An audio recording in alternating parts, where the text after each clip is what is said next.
Job 14. L'homme né de la femme, sa vie est courte, sans cesse agitée. Il naît, il est coupé comme une fleur. Il fuit et disparaît comme une ombre. Et c'est sur lui que tu as l'œil ouvert, pardon. Et tu me fais aller en justice avec toi. Comment? D'un être souillé sortira-t-il un homme pur? Il n'en peut sortir aucun. Ses jours sont fixés. Si tu as compté ses mois, si tu en as marqué le terme qu'il ne saurait franchir, détourne de lui les regards et donne-lui du relâche, pour qu'il ait au moins la joie du mercenaire à la fin de sa journée.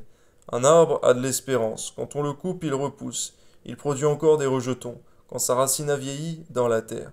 Dans son tronc meurt dans la poussière. Quand son tronc meurt dans la poussière, pardon, il reverdit à l'approche de l'eau.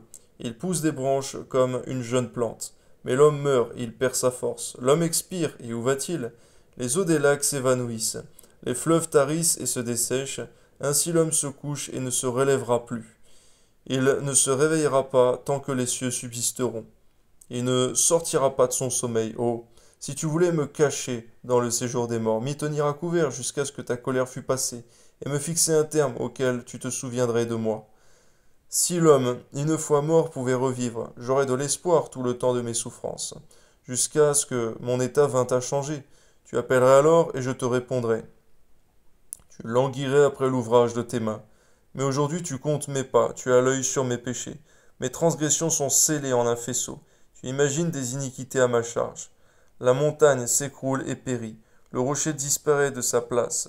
La pierre est broyée par les eaux, et la terre emportée par leurs courants. Ainsi tu détruis l'espérance de l'homme. Tu es sans cesse à l'assaillir, et il s'en va. Tu le défigures, puis tu le renvoies. Que ses fils soient honorés, il n'en sait rien. Qu'il soit dans l'abaissement, il l'ignore.